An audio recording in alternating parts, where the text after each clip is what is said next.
everybody, and welcome on into Sidelines. I'm Drew Patrick. On today's episode, we talk with field hockey, cross country, and sprint football on the past week.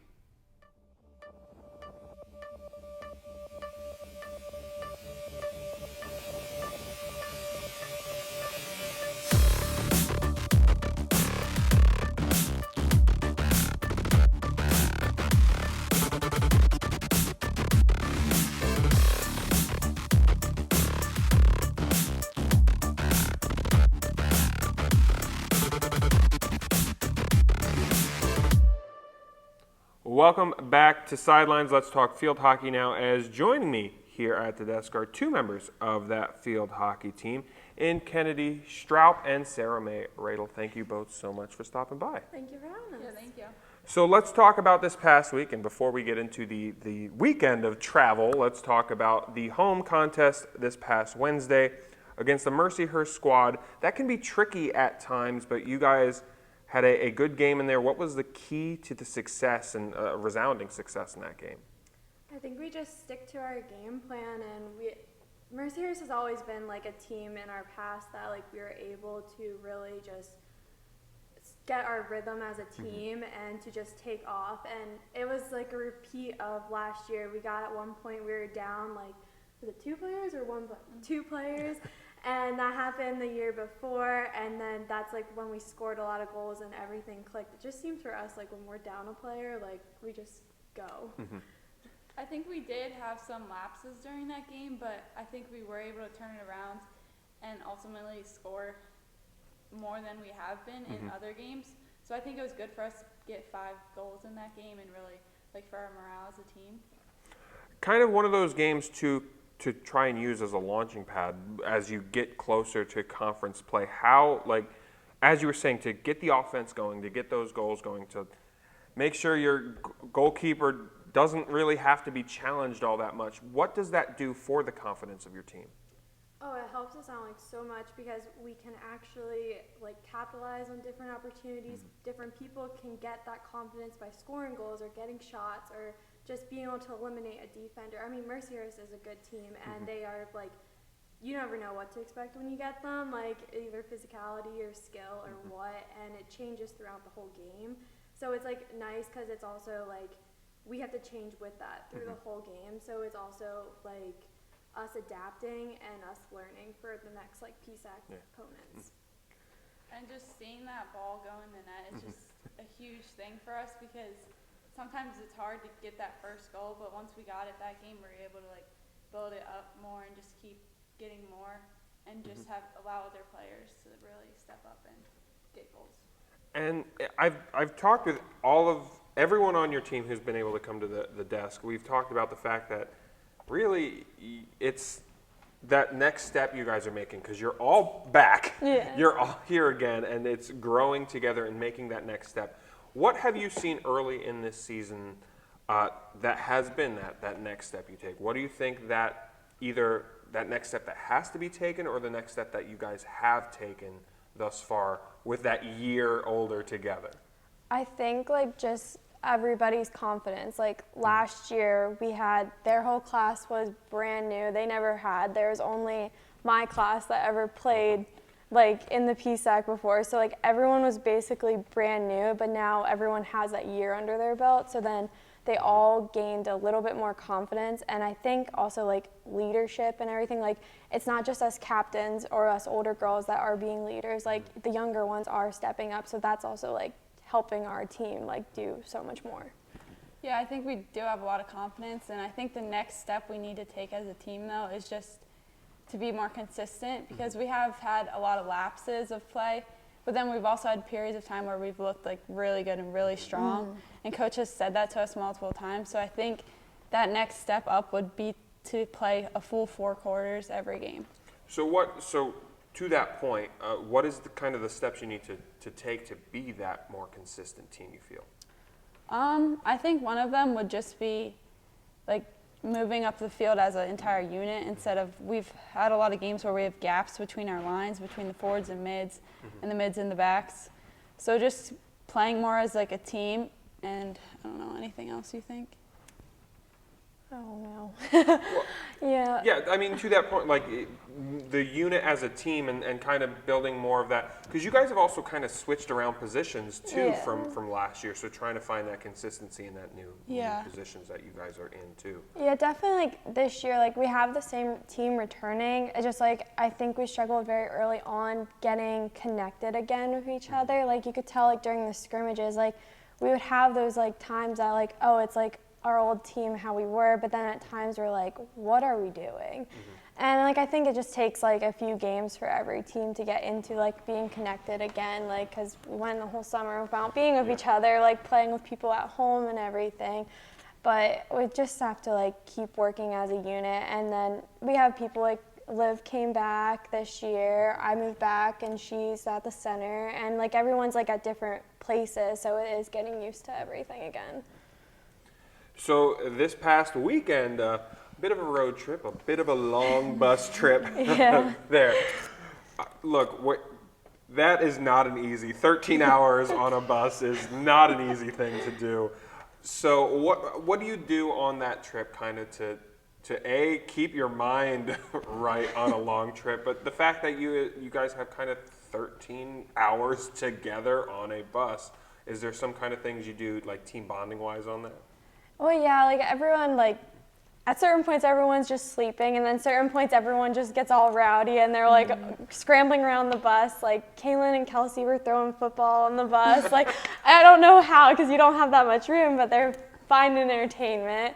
And then we did a lip sync battle, and that took up a good like bit of time, like an hour and stuff. But that was fun because it got everyone like kind of energetic and stuff.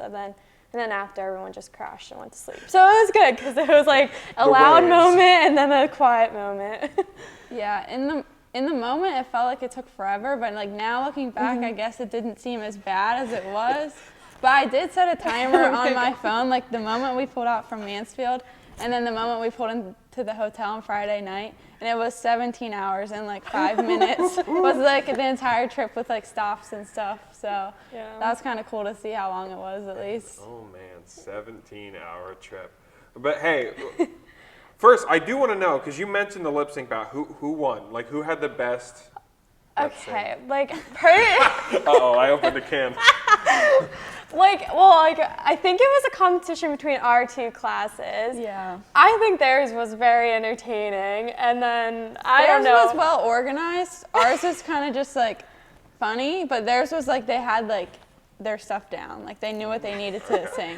I think in the poll that my class won. Probably, yeah. I think, but it might have been just that I was throwing candy out at everybody, so that that was might have good. won it. Yeah. Bribery is allowed. Yeah, that works. So let's get to the games there in St. Louis before we get to kind of the other fun stuff there. That first game, what was kind of the keys there? You both scored in that game. What was kind of the key that first day? I think like that first day was just making sure like everyone's legs felt like good and stuff. Like we did extra stretching and like spent a little bit longer time on like warm-ups and everything. And then I told the team like before, like when we do our little huddle and everything, I said like none of us know Maryville. We never played them before, like so we just gotta like look at them like they're like we're playing like Ship or one of the big dogs. We don't know anything about them, so we just gotta go out at them. And that's what we did. I think in that game, everyone was like very hungry to score, which was a good thing. Everyone wanted to be scoring, and that just kept like the momentum going throughout the game. And it was like kind of all of us just challenging each other to like be the next person to score. So I think that really helped. Yeah. And then the following day, obviously not the result we wanted, but what are some of the things kind of you can take away from that game, a hard-fought game against a team that's making the jump to Division I next year? That game, that was a tough game because we really did dominate that first quarter, and then after that, a lot of things get to our heads and everything. But so like that's a good learning moment as a team, like not to let like the refs or the other team, because Lindenwood is a very physical team, and when you get them scared, they get even more physical, and that's what happened. And then like we stayed pretty like consistent after second half of the game. We were like in a scramble because cards were getting thrown and everything, but then we tried to like catch back up, but there were some things that happened in the first quarter when we were really like had them on their tails that we needed to like capitalize on, but it's just things happen. Yeah, I think that game we just let them get in our heads a little too much, and then it was kind of hard to recover from that. And then they did score the 2 goals, and then we got the 1 back. But then when they scored that 3rd goal, it was just really hard for us to come back from that with like 8 minutes left in the game. Yeah. So in St. Louis, aside of those games, what were some of the kind of the other things, the other fun things that you guys had the opportunity to do? After our Saturday game, we went downtown St. Louis and went and saw the arch and everything, which that was fun. And then we just like walked around, and it was definitely different seeing like in the city and stuff. I mean, I'm not from the city, but I would never live in the city. But like they're just driving 4-wheelers around, and we're just like, what's going on? I don't know. It was fun though. Yeah, we got to see the arch, which was cool. Everyone got like all their pictures with it and everything, has been posting it. But we got to go to dinner. That was fun. And then like the other stops in like Ohio, we just had lunch the one day.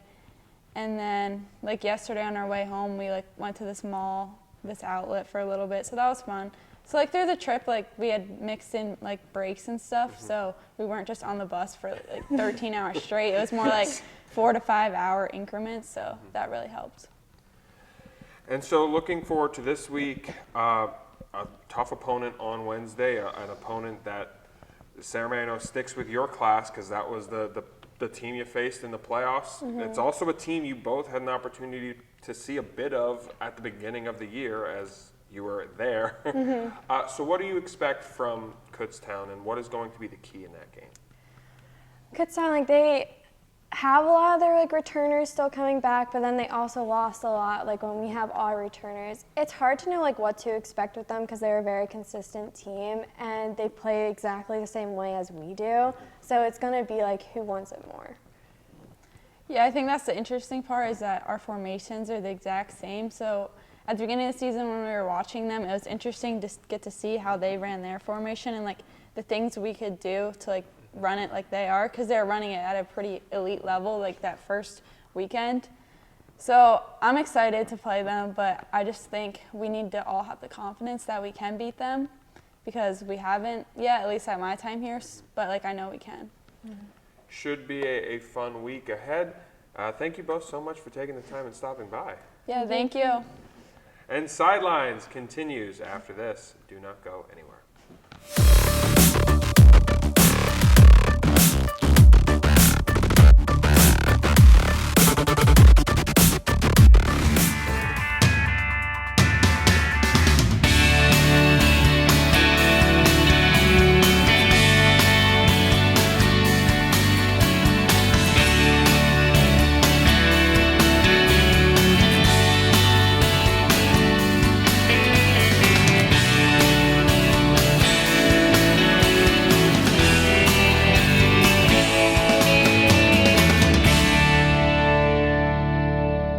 It's all part of Mother Nature's perfect blend, the keystone of the Keystone State. Visit Potter Tioga, a 2-county scenic outdoor haven conveniently located, yet worlds apart. A place where you can kick back, unwind, and forget about the pressures of life.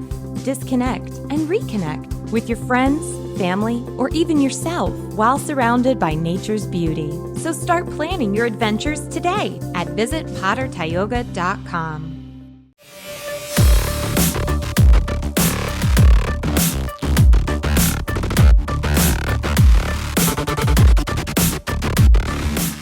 Welcome back to Sidelines. Let's talk cross country now. As joining me here at the desk are Carly Daniels and Christian Tanner.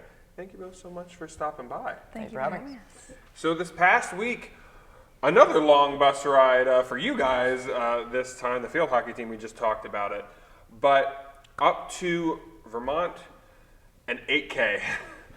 The first 8K of the year and the first 8K of the program's history. How did it feel to be in that race and that first 8K? How did it feel on the legs? Well, it was different, that's for sure. But I personally love long distance, so I had a lot of fun. I know a lot of the other girls had a lot of fun too. we didn't really know how to go about it, so we just kind of were like, let's just run, let's just do it. So we had a lot of fun. It was a lot better than the last 8K we did in Van Cortlandt. I will say that. It was a lot cooler out, so for me personally on my body, it was a nice little break. It's like I can actually breathe, my body can function properly. But no, it was a good course. I loved it. And that able to get Mansfield 8 top 10 finishes, and you guys obviously part of those top 10 finishes, but to have that team success that you guys did, because everyone always talks about how individualized of a sport this can be at times, but to see the success that you guys had as a team in this event, how does that feel for you guys? It was awesome to see both the men's and women's team go out and just destroy the course. The guys, we were running pretty well, tight-knit together. And it was awesome to see, whilst in the ladies' race, how close all of them were, how they were working together, and how well they were able to gap everybody. It was awesome to see everybody's teamwork together like that. Yeah, it was great. I mean, I remember when we started, I remember you specifically yelling, like, it's all you guys, it's all you. And I usually don't turn around in the race, but I quick turned around and I was like, oh my gosh, like, it's literally just us. And I saw like Anna right behind us, and I was like, this is so exciting. Like, we're all up in the top for the race. It was really exciting. So would you enjoy doing 8Ks more on the women's side, do you think, or are you guys good with your 6K? Like, you said you like the distance events, so personally, for you personally, and yes. I can't speak for everyone, but I would like it. I would like another shot at it. I think that I'm better at the longer distance stuff, and I enjoy it more. So yes, absolutely, I would love to do it again. That means 10K come track season. Checking that box right now. So with this race, what are some of the things in this race that you can kind of take away moving towards next week as we get closer to the conference and regionals? What is something, obviously a longer distance on your side than you're going to run, but the exact distance, and then just a bit shorter for the regionals for you. But what can you take from this race looking forward? I think it's a well-marked box. Coach always likes to put it that each week we're checking off the boxes where we're supposed to be. I think it's a good confidence booster to see that everybody's in good health and good shape, and it's only for us, for distance people, it's only getting better because the temperatures are going to start to drop. The course for us, because now we're home for each race from here on out, it's completely flat compared to a little bit, and we don't have any woods, we don't have any sharp turns. So to look at it and gauge things further on, it should only be easier and quicker, and you should see these times dropping. So it's setting itself up nicely, but yeah, definitely a confidence booster. Yeah, I mean, for us, it just shows us, you know, our race plan the whole season has been to go out hard and just hold on. And all of us were able to successfully go out hard and still hold throughout the whole 8K. So take that down to a 6K, and you don't have to hold on for that much longer once you go out fast. So I think it was a good, like you said, a confidence booster for us too, knowing that we can do the race plan in the 8K, let alone the 6K. So, I mean, let's talk about the next race on the horizon, that home meet. It's homecoming week, and to have an event, a home event, it's been a long time since we've had a home meet during homecoming, to have those festivities at the same time as you get to kind of showcase the course and showcase you guys. How does that feel for you? It's exciting. We actually, because we're both seniors, so we haven't had like a home meet, like a real home meet, like ever, really, besides this season would be the first one. We had like a small meet with Bloom last year, but it was just the two of us. So it'll be really cool to have a big meet with a lot of teams. I'm excited. I'm sure you're excited too. Yeah, it's the same thing to be able to have a home meet for ourselves and have it be ours 100%. It's exciting, so we can, like you're saying, show off. And then, of course, not looking too far ahead, although it's the same course, but with conferences and regionals being on the home course, how much of a benefit is that, do you think, to you guys? A huge benefit. It's a mind game when it comes to those conference meets. So if you're going to be playing them tactically, of course, when it comes to those championship races, we know all the ins and outs. We know the intricate little details. So it's more of, do we have the nerves because we're not confident on the course or how the course is looking that week, and we don't know how it builds up. But since we're there every week a little bit, and it just kind of settles half those nerves. So. Yeah, something unique that we can do because we have the home course is we could look at our first race and figure out which loops we might have fallen back on or which ones felt hard. And then we can do workouts on those loops and train our bodies and our minds to know, okay, this is when we need to start the kick, or this is when we need to really focus. So that's something we did last week is we took one of the loops that I know I did, and I'm sure a lot of the other ladies, and I'm not sure about you guys, but we struggled on that loop at that first meet. So we just took that loop and we're like, okay, we're going to hammer it and we're going to get it right. Well, I'm looking forward to it. I know you guys are absolutely looking forward to it. And thank you so much for taking the time and stopping by. Thanks for having us. And Sidelines continues after this. Do not go anywhere.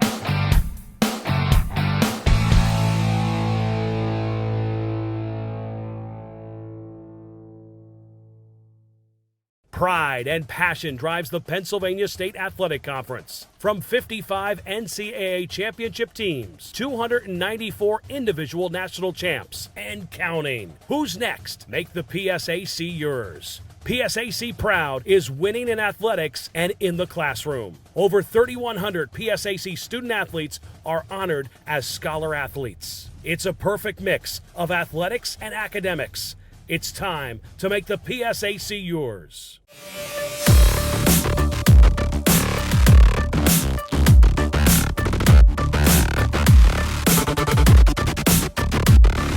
Welcome back to Sidelines. Let's talk sprint football. As joining me here at the desk, we have Kasid Raymond and Chase Mosier. Thank you both so much for stopping by. So this past week, the home opener and a victory in that one. First of all, just talk me through it. What were some of the keys to success in that game? Well, there's a lot of keys to success to every game. It's all the players coming together just as one unit, playing as a team. I think against Caldwell, we played as a team, but this week we really came together and, we executed what we had to execute. Yeah, and going off what Chase Mosier said, we just, got in the lab, was at practice 24/7, working, guys getting in the playbook, knowing their assignments, going to watch film, and knowing what they need to do before game day. So that's what that plays a part in. So let's kind of break down, since we have offense, defense here, we'll kind of break down kind of you guys specifically. I'll start on the defensive side. You guys were getting push up front the game. What was kind of the key there to be in the backfield constantly, especially early in that game? Well, Coach does a really good job at calling our plays, like the fronts. We were really killing them on the outside of the guards, which we call Trey, which a lot of people don't know. But we were just getting a lot of pressure there, and then we were bringing a lot of blitzes. So they really just couldn't hold our trenches. We've been working really hard, and it shows. And then offensively, things started to click, especially towards the end of that first half, things to click. What was kind of the key to get in that rhythm? It started with, the quick game, just reading the defenses. They were giving us a lot of, hitch routes and out routes in the middle of the field. So, we took advantage of that. And, like Chase said, like the play calling was just wonderful. And, we took advantage of it. So looking at this game, kind of what are the biggest takeaways you think from your units that you're going to use marching forward, that you really could take and really you were kind of focusing on and now you feel like you have a good hold of? Well, it's really nice to know that the guys to my left and right that I can trust, that they can all do their assignments, and if everyone does their one assignment, I know that we'll be all right, Yeah, I agree with what he was saying.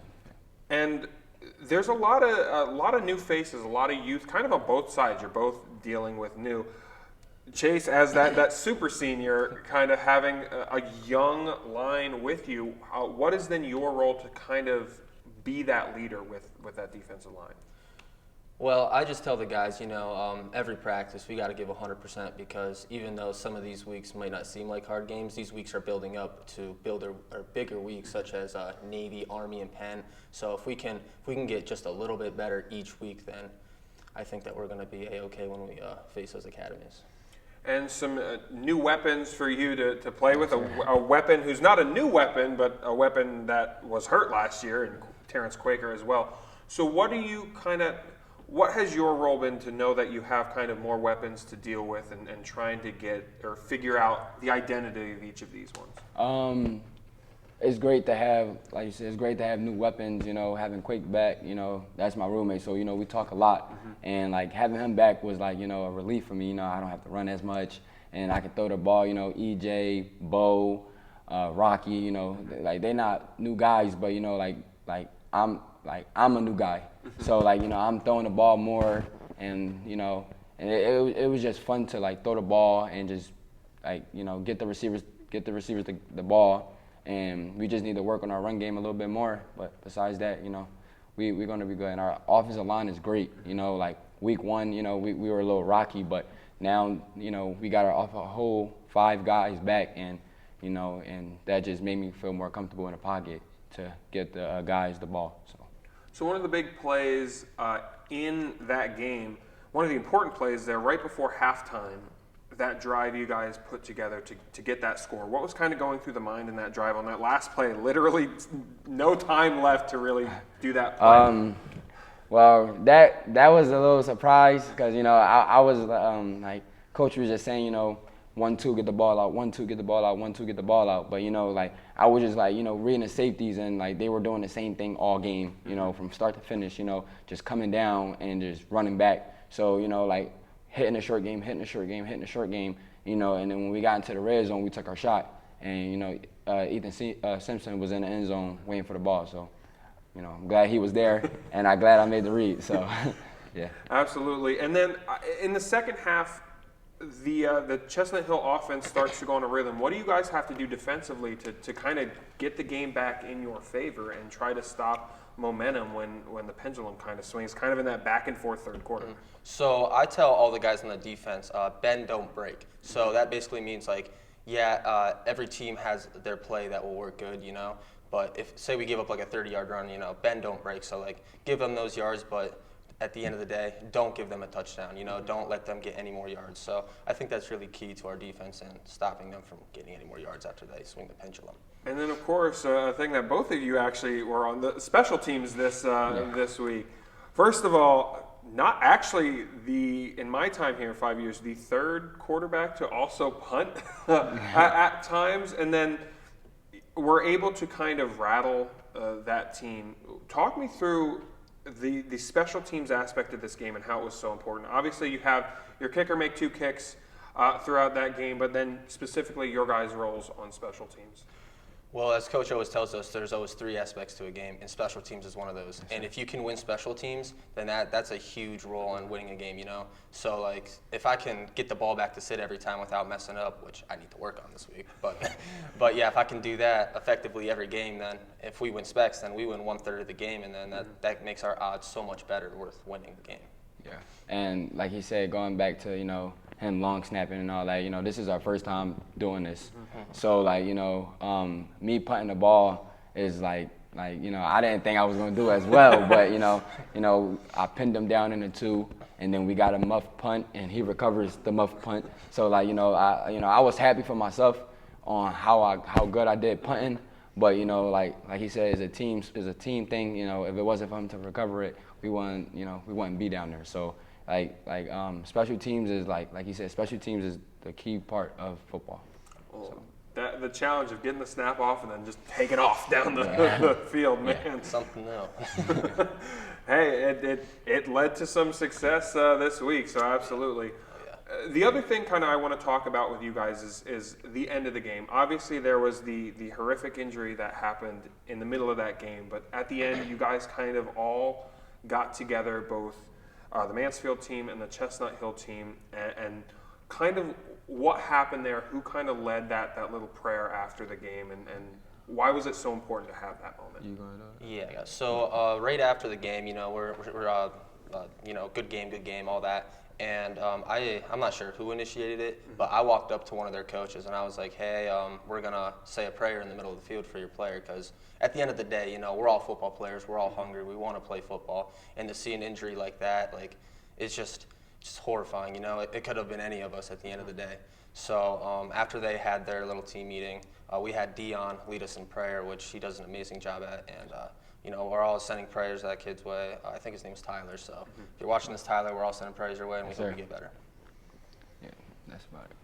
And so this week, Friday night football, so a little bit of a shorter week for you guys. So is there any adjustments that you have to make this week kind of at practice with expecting this a bit of a shorter week? Just just watching film and getting to practice, just doing our job, and just make sure everybody on the same path as everybody else. So that's the job right now, and that's all we need to work on right now. And building off that, shorter week, we only have, instead of 3 padded practices this week, we have 2. So we usually have Saturday games, as you guys probably know. We have Tuesday, Wednesday, Thursday, to get ourselves right. But we only have Tuesday and Wednesday this week. So it's really important that our guys get in the playbook, know what these guys are running, and know what we're running, so we can come and effectively, use the game plan. So Cornell, the opponent, what's going to be the key to getting a victory in that one? So I think a big key to this game is, number 1 is winning special teams. We already talked about that. That's a big part of the game. Number 2, I think if we can stop their offense, if we can get 3 and outs consistently, I know Sid and our offense are going to just punch the ball in time after time. Yes, sir. And like he said, our goal as an offense is to score every drive. That's our goal. But what I'm saying, we just gotta continue to watch film, see what they're gonna give us, short, deep. Just continue to be on the playbook, and like he said, our offense gonna punch it in. I know our defense gonna have 3 and outs. So should be a fun week ahead. Obviously, not looking too far back or too far past this week, but then you got homecoming on the horizon as well, and I know there's going to be excitement for that. But thank you both so much for taking the time and stopping by. Yes, sir. Yes, sir. No problem. Thank you. And Sidelines continues after this. Do not go anywhere.